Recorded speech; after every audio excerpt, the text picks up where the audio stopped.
Thanks for tuning in to our most exciting episode of Welcome Disruption Yet. Today, we're unlocking groundbreaking insights with James Lee of Bella Groves, whose journey from direct caregiving to executive leadership is reshaping dementia care. Get ready for actionable strategies that fuse compassion with innovation, with a healthy dose of entrepreneurship energy. James, thank you so much for joining me today. I am so thrilled to welcome you to the Welcome Disruption podcast. And before we get started, could you just give us a little bit of backstory, walking us through your unique journey in senior living from your early days as a frontline caregiver to becoming the CEO of Bella Groves? That old story. That old story. Well, first of all, hi, and thanks for having me on your show. It's been really cool to connect with you and have some of our conversations leading up to this episode. And so it's really cool to have this moment. Thanks for having me on. So yeah, the shortcut, I guess if there were a title to my story, it'd be caregiver to CEO, if you care about titles, which most of us don't. But I think what the story underneath that is that I've, through the 17 years of career in senior living, been able to learn and transform and just kind of become a better version of myself from a frontline caregiver all the way to leading an organization. And, in the early days, I always thought that my path in profession and life was to get promoted, wear nicer suits, get nicer name tags, and do the hard work. And eventually people would let me attempt all of those change initiatives that we always talk about. And while I learned a lot from, I would call it traditional, kind of more of a corporate senior living educational experience, it really has been the last 4 years in entrepreneurship and small business ownership where I feel like I've taken all that initial education and done something with it. So I'm surprised in a way that I'm in small business as part of this industry now. I always imagined it'd be, some corporate bigwig, maybe, but that wasn't my story, and I'm happier for it. I have lots of friends and colleagues who are on that path and making a difference in bigger organizations. But for me, local ended up being the avenue for making bigger impact. So here I am. I love that. I think that the entrepreneurship energy that comes with being a change maker is absolutely irrelevant when it comes to where you are within the organization. Yeah. One of the things we teach with EQ Matters is leveraging your influence to advance the initiatives of others as a leader. But even separately from that, I think small business and the entrepreneurial energy allows us to be effective in implementing change, and also in showcasing a different way to do things when you're smaller and more agile and have that more direct control of the outcomes. I think you're able to illustrate for other people what's possible at a corporate level. Yeah, I really, that resonates with me because it's my experience right now. And I think, one thing that I try to be better at in my life is that we can learn from our past kind of moments of life, but they all informed where we are today. And so I think maybe a few years ago, I would have felt a little more disenfranchised by the whole, process of what I call corporatized care. It's easy to kind of get very pessimistic about things like that. But the truth is, when I look back on it, there are amazing people in my life and my career and mentors and people who work for these organizations. And at the end of the day, I think you and I would both agree, we need them to do a good job. We need those companies to be successful, hopefully in the right ways. But I learned a lot. It's not the path for me now. I can't imagine that anyone's going to hire me again to be in corporate senior living. But I sure learned a lot. And I'm also really delighted that my story now is it's a blank sheet of paper. And I think the important part of this is you wouldn't know what to draw if you didn't have the educational and career experience beforehand. So I feel appreciative, but happy to be on a 2.0. A different trajectory, right? Yeah. I think that you mentioned the word mentorship and the mentors you've had in your career. And I think that, especially, I share your background in a larger corporate environment before moving into a smaller business environment. And I feel like if I could assign value to one thing that's really shifted my trajectory in every direction has been the mentors that I've had. Yeah. And my favorite leadership quote is Simon Sinek, be the leader you wish you had. Yeah. And sometimes that means acknowledging that you've been through experiences that's not how I operate. That's Right. not how I make decisions. That's not how I do things. Yeah. But to your point, being able to stay connected to those large, corporate partners and being able to introduce ideas to them that they could framework or rework in a way that works for their organization, I think is a welcome disruption. Yeah. Yeah. It's a great name for your show, by the way. It's that phase of career and in this profession that we're all a part of, I think needs small business to be more vocal, to be, content creators, to be thought leaders, to be speakers. I think that small business needs to be represented in state associations and national organizations on boards, not just as attendees. These, if we're really going to move our industry forward, it can't just be a, kissing the ring kind of culture of, I guess some people would call it pay to play. Pay to play is the phrase that I tend to use, and it does Yeah. exclude our small businesses and our thought leaders who aren't necessarily attached to a large corporate organization. So it's a little bit harder for us to get our name out there and get our message out there and start shifting those narratives. Yeah, honestly, in a way, if LinkedIn didn't exist, I'm not sure anybody would ever know about anything that we do here in Bulverde, Texas, of all places. Not a hotbed of senior living activity, but it has become, I think, content and thought leadership as a subset of content marketing has become the vehicle. It's kind of the Trojan horse of impact and influence. Is that if you have a compelling story and you go about it the right ways, marketing really can be the avenue for all of the innovation and like the soapboxing that we all have. If you really understand the principles of marketing, you can achieve high impact. But it just, like I said, I learned a lot of the framework of these disciplines in corporate senior living, but then I had the opportunity to kind of mold my own version of it, Yes, the execution you've done, even with your billboards. Oh, yeah. Bella Grove. I'm a lifetime marketer. I've been doing this over 20 years.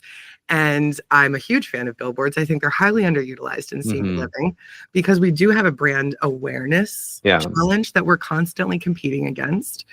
And I think that you've done a phenomenal job of the storytelling aspect, not just from a thought leadership perspective and telling your story, but also telling the mission of Bella Groves in a storytelling approach that's really resonant. Yeah, well, thank you. Everything that sounds smart in retrospect feels scary in real time, right? And so at the beginning of starting Bella Groves, talking to my business partners about, we were months away from even opening our doors, and we thought, okay, how do we announce ourselves? We're a new business. Nobody knows who I am. Nobody knows that we're going to be in this community. How do we get started? So the first real thing was our digital footprint, which was our website, because we thought, everything that we do to draw attention to Bella Groves, ultimately they're going to land on our digital front door, which is our website. So we put a lot of focus onto that. And then afterwards it's like, okay, let's take some risks. And I had to convince my business partners before we had a cent of revenue. Okay, I have this idea for a billboard. And so there happened to be a billboard right at the exit for our community. And so what I submitted as an idea was love is greater than dementia. And that was it. And then the Bella Groves logo. And we didn't have a phone number, a website, a photo, nothing. It was just love is greater than dementia, Bella Groves. And to date, it is probably the most successful part of our marketing that we've had. And in a lot of ways, we're trying to not recreate that same spark and magic, but just kind of take from it, what was the factor of that? Yeah. And the hook factor and what resonated with people. And then how do we take that forward into other things that we do? Because we can't just recycle things that work. We have to kind of distill the essence of it and then try to put it into other things.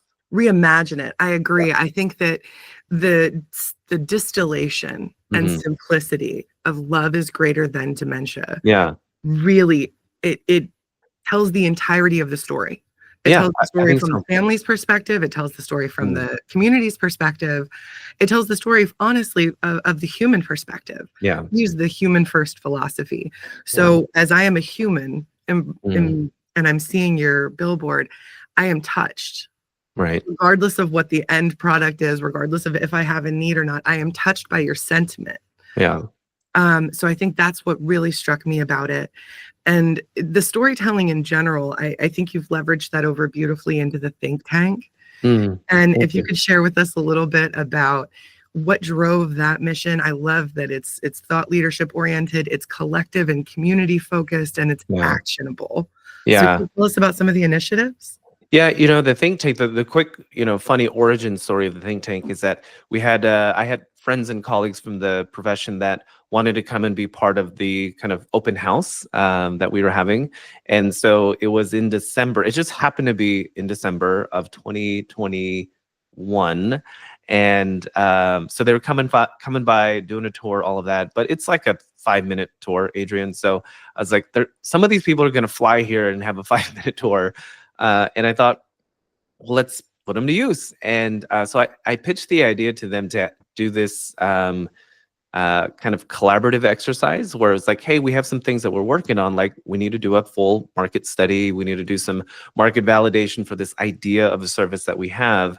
And I thought we've got a lot of smart people that are coming together. They've got unique resources within their own organizations that I don't. Let's do some work together. And they love the idea.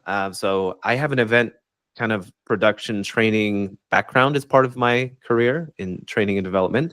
So I thought, okay, let me go rent a hotel, get a conference space, put an agenda together. I named it think tank just because like the title of the outline needed something there. So I put think tank. And it was cool. We worked on the small groups. They had some really great end product that they shared with me. And it did inform a lot of the stuff that we did when we launched Bella Groves. And then afterwards, those people and then others they talked to about this think tank, they're like, what was that? Are you going to do that again? And so we did it another year, except we took out Bella Groves as the subject, and we just made it more about senior living. What it has evolved to in the now 5 years that we've been doing this is that it has been a collective of people like you and me that I think it always had this spirit of being a change agent, but you kind of feel like you're on an island, right? You Like, feel alone. It's hard yeah, when you're just kind of screaming into the abyss. it feels like that. Brilliance, right? Yeah, it feels like that a lot of the time. And so we'll go to events and conferences and gatherings and get on LinkedIn and, do all these things. And it does feel like people are just superficially talking about innovation and change, or they're not really attempting it at all. And status quo, it just kind of feels like we're talking about the same things again and again. So the kind of impetus for all of the think tank is let's just do some work that interests us, put it into some kind of a deliverable, and then share it freely. Like don't put it behind a paywall. You don't need to do anything other than like ask for the material. So every year for 4 years, and now we're on our 5th year. Every year, every small group has put something together, videos or a white paper, or we had a book club idea. We had a hashtag one year. That was a fun project. But we also hit really, really important topics too. Trauma-informed care was one of the topics that really surprised me. I thought I kind of had an idea of what that was going to be, but when the group put it together, and then ultimately they turned it into a CEU, and I thought that was a really great deliverable. These subjects really are informing the way that I think about my place in the profession at large. And so the think tank is a gathering that brings about 50 people together. We do small group work, we do leadership development, and it feels kind of cheap to call it networking because it feels a lot deeper than that. I'm just not sure how to Change articulate that. making. Yes, I'm with you on change making. And I love that you Yeah. use the word collective because I feel like often within our industry, also circling back to the beginning of our conversation, there are people in large corporate environments who have brilliant ideas, who are trapped within, the systems and structures that they have to work within. But that's not to say that the brilliance isn't sitting there waiting to be tapped into. So I love that you've given those individuals a conduit to share. But I also think that first party data is highly underestimated. I think that most of us, when I consult with organizations, one of the things that I say is that all of the answers you need within your organization are already here. My job is to come in and find them with you. Yeah. I don't need to change anything within your system. You have all of the answers already. I think that's great. Yeah. Absolutely. And the trauma informed component, I love that you brought that up as well, because I was at ICAA, I think 3 years ago, with a dementia care professional who we were doing some work with. And I sat in on a session and I heard the most powerful story. And I just want to share it with you because I think that it will hit. It was a dementia care community, and there's 2 stories, so bear with me. Yeah. There was a dementia care community that shared that they had an individual who had been traumatized in her early life by a construction worker. And to accommodate that, part of her life story capture was that was included, and they communicated that to the maintenance team. So they never worked on her room when she was in it, and they never carried their toolbox through her neighborhood. That's trauma-informed care. Now, the other one, and this one really got me, there was a resident who was really struggling some days of the week. Just some. And they could not quite put together this pattern, and it was always at mealtime. It took a little bit of digging into his life story, because we are humans first.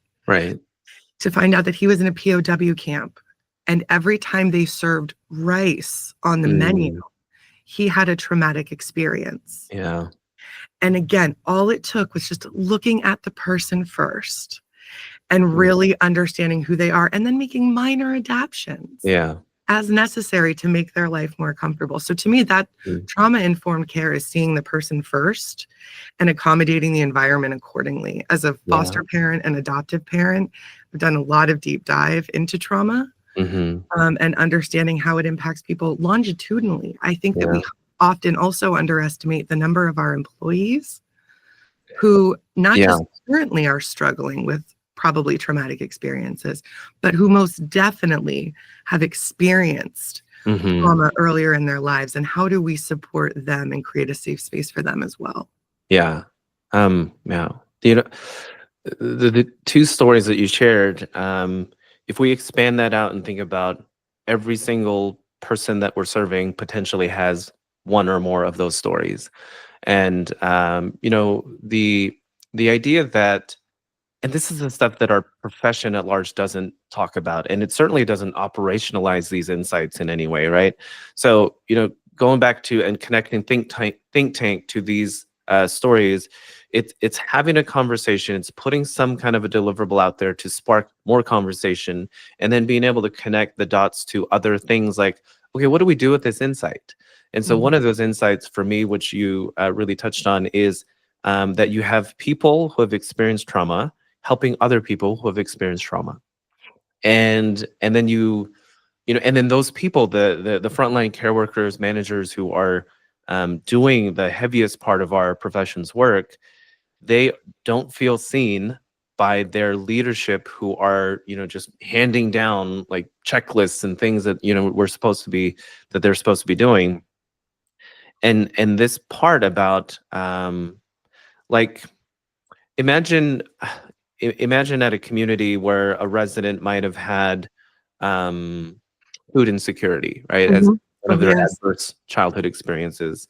And then let's say that they have a caregiver partner who has also had that same adverse childhood experience. And then, a manager is like, hey, Mrs. Jones isn't eating. Can you go, provide assistance for her, for eating? And if it doesn't work out, just toss the food, And it's like, well, it may not be the food that's on the plate, but if you understand what's going on with her dementia, maybe it's visual cues, maybe it's too much on the plate. All these different things could be informing why she's not eating in that moment. And then you bring in a caregiver who doesn't have that training, and they're just trying to figure this out. And okay, they didn't touch the food, they throw the food away, and then that becomes, another triggering event. Absolutely. I actually, my first foster struggled a lot with food insecurity. Mhm. And as a part, I found an entire burrito in her bed one time. And so we started putting together snack packs. Yeah. She kept in her room that were always available in a box that had her name on it. Yeah. That was always available to her. And that's not always possible in a caregiving environment. But the idea of, to your point, looking at the person, acknowledging what the challenge might be, digging deeper if needed, talking to the family, Right. And then finding creative solutions. Yeah. Yeah. These are all things that, and this is one facet of a bigger landscape that I think our profession misses a lot, because we tend to talk about the same things. We tend to talk about sales. We tend to talk about workforce turnover. We tend to, focus on the silver tsunami, a phrase I hate. Right. We focus on these things, and underneath all of it, there are all of these multifaceted parts of our profession that we, as the leaders of our industry, miss. And so I hope that the think tank, because it brings all of these diverse perspectives and thoughts into one room, and we don't match people based on, okay, you're a vendor, you're an operator, or you're a CEO or whatever. It is just based on interest. So if you were at the think tank and you had a curiosity about how is dementia seen in other cultures, like just world cultures, and then there were 4 other people who had a similar kind of curiosity, we would match you up based on interest, not on industry or title or anything like that. And it is made for really, really interesting conversations. And then the deliverables that come out of it, they're just these creative things that are, they feel like a drop in the bucket. However, we need drops in the bucket. We need ripples to start from somewhere. So they're small, humble drops, but they are drops. They absolutely are. And I think the idea of democratizing based on interest is incredibly powerful. And I'm a firm believer in, especially when you want to get to an outcome and you really want a team to come together, is getting rid of hierarchy. So even, blinding out the whose title is what, and letting them be interest-based, I think is incredibly powerful. I think that there's a systems thinking approach that you use that is, to your point, often missing within our industry. We get very siloed and very myopic into our areas of subject matter expertise and forget that every lever that we pull turns a knob somewhere else in this organization. And so, like, for us as a consulting partner, we come in and take a look at that whole 360, because if we see an issue here, there is likely also a related issue over here. And so taking that kind of systems thinking approach is incredibly beneficial for the organization, but also, to your point, for the industry. To start seeing how we interact as opposed to how we individually operate. Yeah, I think so. And that's what this event, when I think about Bella Groves or Think Tank or any of the things that I'm involved in, at the center of all of it is curiosity. It's a question for why do we do the things the way that we do? And if you think about why silos exist in any industry, it's because somebody has decided that efficiency is the most important factor of work. Being very, very efficient or effective at the thing that you've said, this is how we're going to do senior living. And then the silos exist to make everything else efficient towards that kind of outcome, right? So I think in order for us to, get rid of silos, it's not as simple as saying, hey, let's all work together. You have to question the underlying philosophy that kind of put all the silos up in the first place. So if you don't question and dismantle the philosophy, the silos will just come back up with somebody else. Yes, I love that you shared when we spoke last about the concept of, I'm a big believer in proceduralizing and processing and operationalizing so we can move, but also taking a deep look at where those processes and outcomes driven energy, where that's supposed to stem from. So can you share a little bit about how you implemented care and then captured it? Yeah. So, all my left brain friends think I'm like pure right brain, soft emotional skill person. And I genuinely hope that my work and my life is showing that I really try to harmonize the two of business intelligence and EQ, which I know is your thing too. It is. So I want to say, I want to preface that I have a very, very left-brained tendency. That's where my brain starts. And so adding all of the EQ and curiosity and kind of bigger, thinking and landscape of just the human aspect of what we do, it's like I'm constantly thinking about how do I pair those two things together and get to a good outcome, like move the needle forward. So with Bella Groves, the main thing that I thought about, another big risk I think at the beginning of the business is I'm a very, very data mindset person. I really, really love the quantitative aspect of work. I think that you can measure and make meaning of anything if you kind of put a number to it. So being that type of person and starting a business where we're like, okay, we are going to forego that for a second. Because the truth is, caregivers don't come into this profession because they want to record data.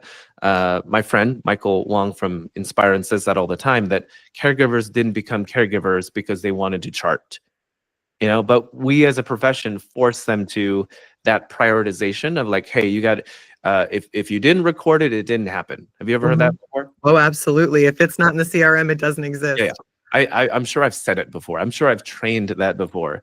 But the kind of underlying thing happening there is, look, you're no good to us if you don't put data in for us, right? So good data in, good data out. All of these kind of sayings are just kind of like polluting our brains. And so in a way, I think we have prioritized data management above the primary reason people would want to record that data in the first place. So for Bella Groves, I had to suspend my personal need as a CEO owner of having good data. I had to kind of put that on the shelf to think about, can we create a culture and a team and an organization that is all marching in the same direction? If we don't have that, the data doesn't matter anyway, right? So the philosophical kind of underpinning of Bella Groves is unconditional joy. That's our tagline. Unconditional joy. And I think about that over and over again, that joy doesn't need to be remembered in order for it to be meaningful. And there's a lot of stories of my career that inform that. But as an organization, we have all, through the course of 3 years, we have all kind of accumulated all of our good intentions and our personal missions to kind of coalesce into this one thing that we all believe, that joy matters, it's accessible no matter what, and let's go pursue it. And so now that we've done that, now that everyone's bought in, all the caregivers are doing activities. Like, we don't have an activities director. All the caregivers are activities directors. We have a 1-to-4 staffing ratio. No, it doesn't make for great profitability, but we are proving that the methodology that we take works. We are proving that a partnership approach with families, medical, and Bella Groves, and the greater community at large, that social contract of care works. So we're proving all of the things, and we don't have the data yet to prove here are all the great outcomes that come from that. I know intuitively our residents are not going to the hospital as much. I know intuitively that they are experiencing better sleep. I know intuitively that caregivers are sticking around longer. Like you said earlier in our conversation, we're going to need somebody to come in and find that and prove it and put all the data together. But if you can't do the thing that you are trying to record in the first place, the recording doesn't matter all that much, right? So exactly. If you're not, what I've seen so often is we start with the outcome and reverse engineer the behaviors in our most successful ways. So when I have a salesperson, for example, who's consistently making their sales number, their quota, right? And I hate that word, by the way, their sales quota. But I see that they're not doing the behaviors necessary for that to continually be successful. So for example, calling and following up, creative follow-up, reaching out. What we get stuck on as an organization is, oh, look at our outcomes. Right. I want to see the behaviors that led to those outcomes, because if that's what we're building and that's what we're reinforcing, to your point, that your staff staying, the engagement between the staff and the residents and the families, those are absolutely metrics that everyone should be measuring by. Yeah. Right. But it's behavior based. So it's a little bit harder up front, but capturing those behaviors, to your point, is how we build culture. Yeah. The image that's popping into my head right now, when I was an executive director, this was back in 2017. I'm a very introspective person, as you might have gathered, and I thought I need a way to like codify my thinking. I need something that kind of organizes it all. And so I went on this, pretty long exercise of figuring out, okay, what do I believe? And I challenged myself to this exercise. Can I draw my kind of leadership philosophy on a Post-it note? So there was something about the limitations of that really forced the creativity. And what I ultimately came up with is called MBAR, MBAR. And it's like concentric circles. It just kind of, like layers of an onion. Mm-hmm. And by the way, there's nothing earth-shattering about this. This is just a reiteration of things that I've read or seen elsewhere. Simon Sinek calls it the golden circle, The right? golden why, circle of the how, and trust. the what. Yes. Yeah. So it's very, very, similar to that, but here's my version of it. So results, the R in the M bar, that's the outcome. That's the thing we want to measure. That's the thing that we want to affect and change. But the truth is, when we look at our results, they're just the natural outcome, the natural consequence of all the things that we're doing, behaviors, like you said. So, spoiler alert, B in M bar is behaviors. What's between behaviors and results are your activities, your actions, the things that you actually do, right? Mm-hmm. Not the thinking, not the discussion, but the doing, the actions. And then the core of all of that is motivations, right? So what are the things that actually are motivating and driving your behaviors in the first place? So I've realized for me, all of my results, if I'm trying to change a result, I got to go to the circle underneath that. I have to change my actions. And if I want to change my actions, I have to really think about molding my habits, my behaviors. If I want to change and affect my habits, I got to go closer to the center, which is examine my motivations for the things that I do.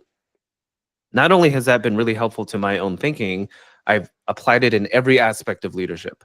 So caregivers, when we think about caregiver, please record this data. If you didn't record it, it didn't happen. That's a result that we're looking for. Mm-hmm. But so we're trying to force a change in their actions, their A's, but we've really missed everything underneath that, like their behaviors and their habits and their motivations. So for us at Bella Grows, this is all coming full circle. Yeah. For us at Bella Grows, for caregivers, now, almost 3 years later after we've launched, we are really ready to attack the data integrity part of what we do. We first needed to prove, hey, our residents have really better lives. They have more joy in their life when we do it this way. Now we're going to go back and measure it and say, okay, so it is true that they have better sleep.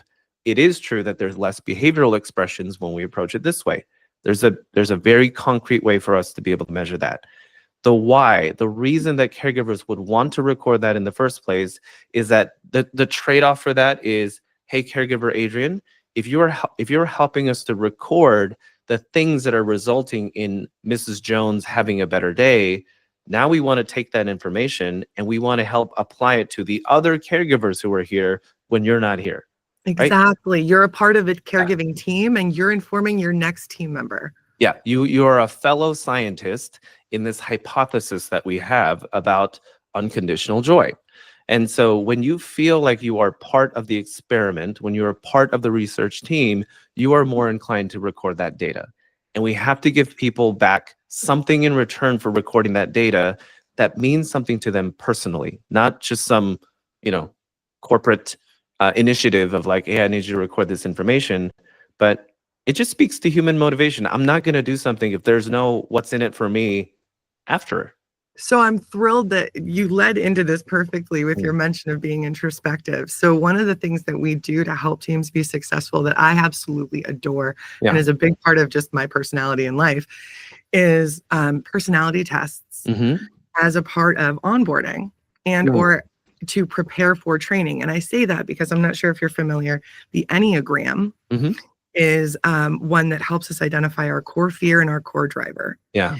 And I think that even as a leader, if I know my team's core fear, I will be much more careful not to step on that. Yeah. And if I know their core driver, I can leverage that to motivate them forward. Right.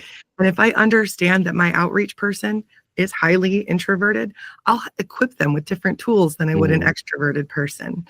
So I think the human first approach of acknowledging our team members as human, what's their driver, what's their backstory, going back to our trauma conversation.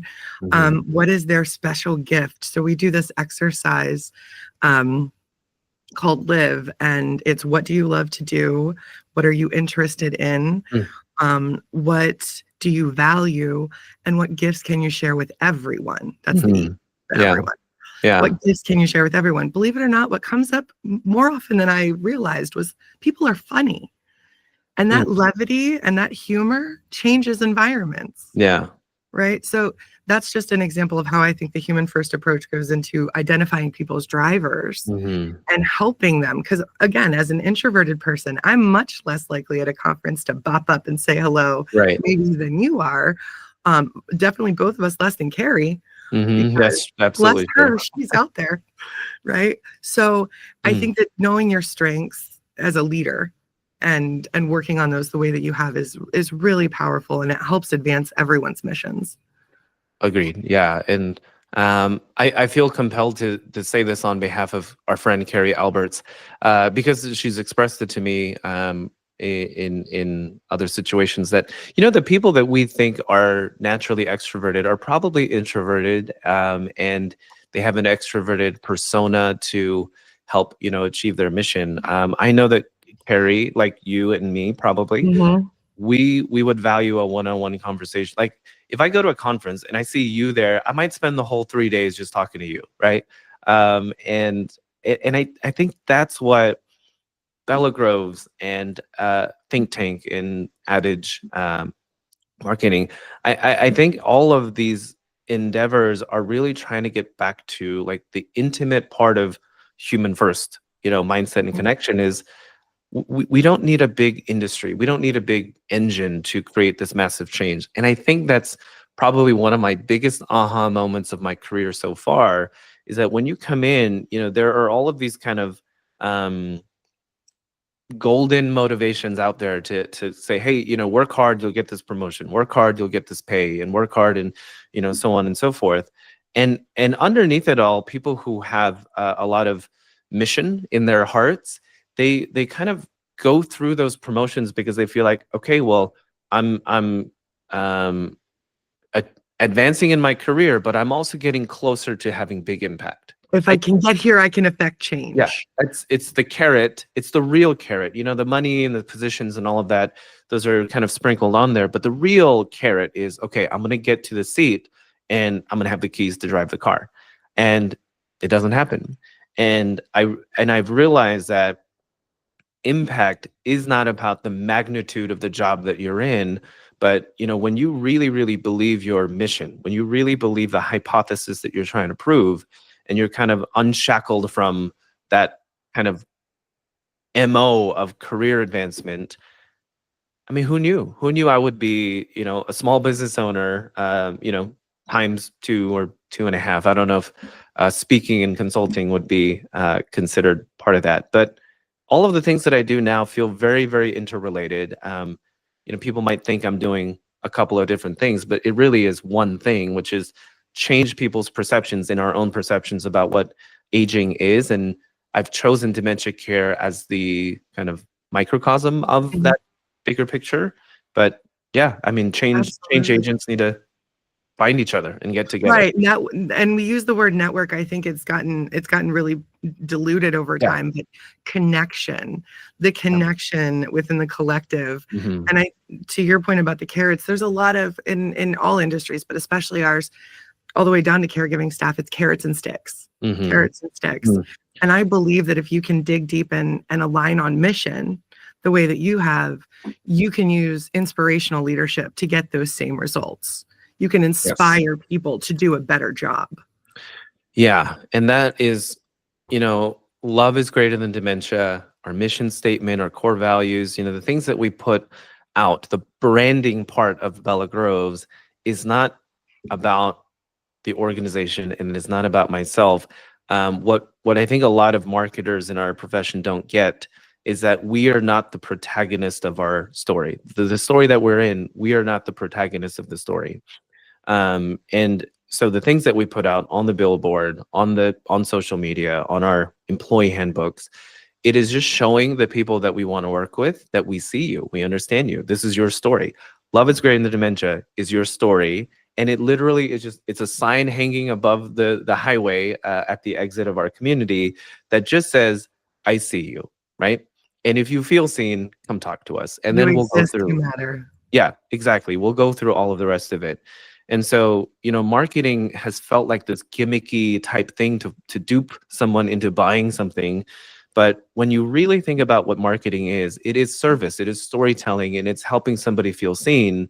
And I think if you do a good job of it, then the results naturally follow.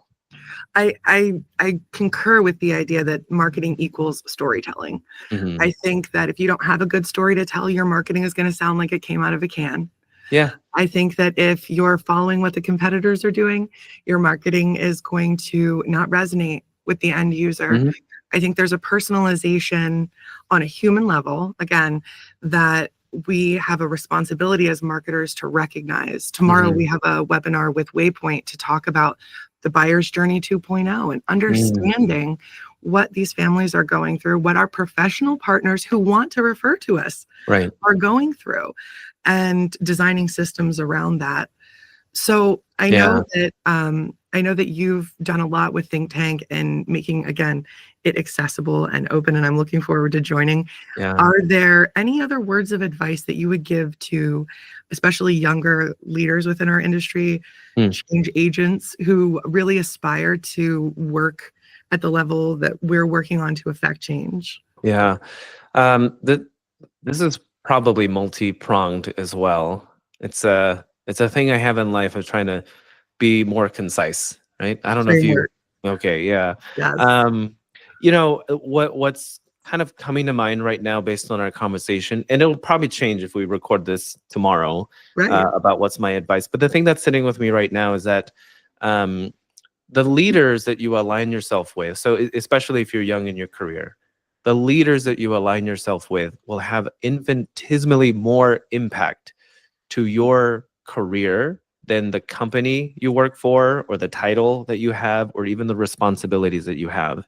I think if you find a leader that feels like a mentor in the interview, are they asking you good questions that get at, I want to know your personhood, your identity. I want to know what makes you tick. And if they get excited about your answers, you have somebody there that has kind of an intrinsic motivation to support you. And so I try to think about that now, about when I have positions of real consequence, real kind of strategic value to Bella Groves.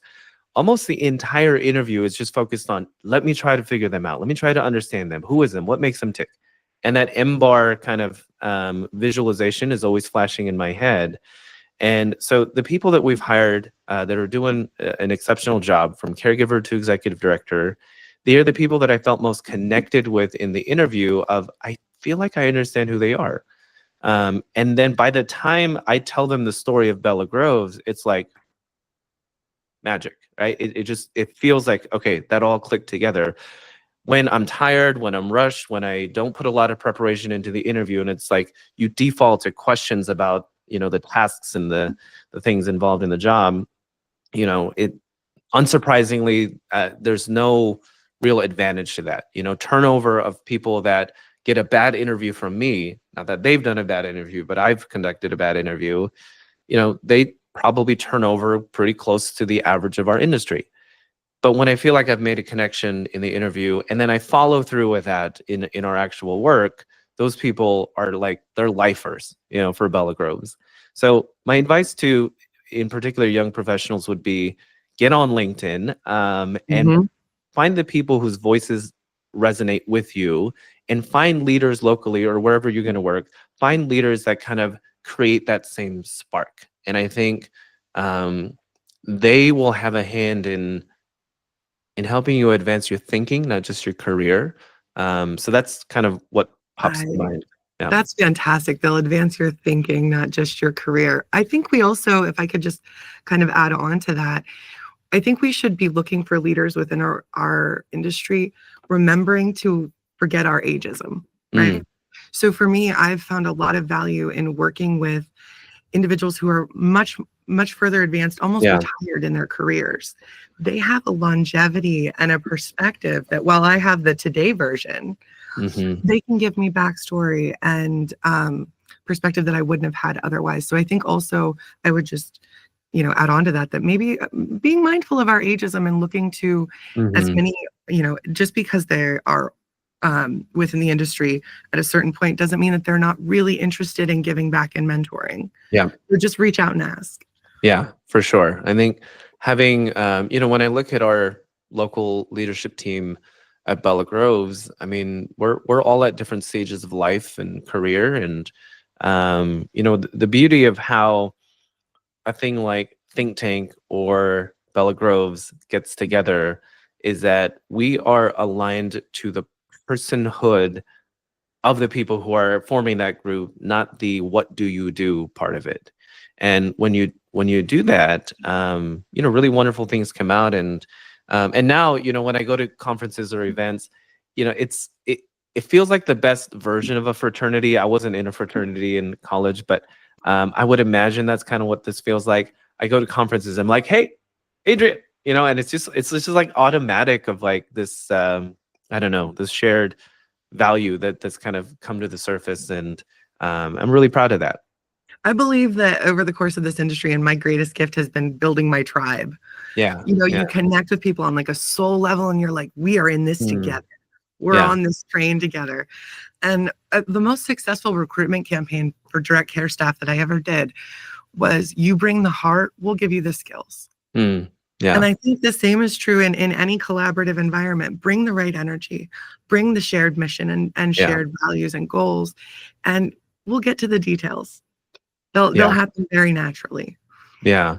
Yeah. Those really are the things that will transform, not can, but they are the things that will transform our profession and our industry.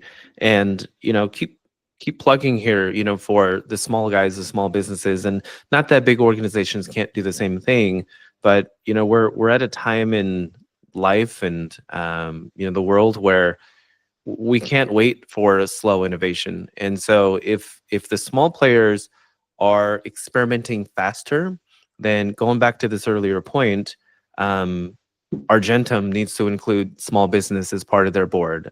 Nick needs to do that. Asha needs to do that. Texas Assisted Living Association, my state association, they need to do that. And I'm not just trying to plug myself here. I'm plenty No, it's busy. across the board. It's absolutely Yeah. across the board. Giving a voice to thought leadership within Mhm. the education tracks, instead of repeating the same metric-based content. We spoke at CALA. We haven't been at TALA, but we Mhm. spoke at CALA in Ohio, and we just did a presentation to Leading Age, Illinois, Iowa, and Pennsylvania on emotional intelligence. People are hungry for that content, but Mhm. it doesn't always necessarily align with corporate conference Mhm. tracks. So I love, any way that we can keep advancing those missions and getting Yeah. that word out there. I've got a tip here for some of the bigger conferences, and it comes from my colleagues when we did a think tank pop up at South by Southwest this year, which was Love that. amazing. Another story for another time.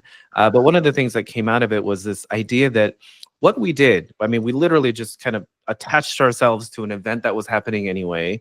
We created a thing called a care sanctuary. People came in. We went out on the street and talked to people about aging. It was a really cool experience. But the thing that the advice that kind of came out of that discussion from our group to big conferences is create a portion of your budget that's experimental, right? And allow people to do a pop-up, right? Create a care sanctuary at the next Argentum conference, Smash, whatever big event, and create this thing where small businesses or people who just want to be a part of it go do the thing, right? Go talk to people on the street, create a care sanctuary, do pop-up type things. You don't have to change the entire format of your conference. I understand that it's a business just like I'm running a business. But if you want to invite more people, especially if you don't want to lose the newcomers that are coming to our profession who are not all about getting to big events and conferences, you have to create the small, intimate connection possibility for people like that. So it's probably for them a tiny, tiny piece of their budget to sponsor, or not even sponsor, but just don't charge people to go to your big conference and just say, hey, they're part of our conference, and we are, if not financially, we are socially. Theoretically, we're supporting that idea. Right. Yeah.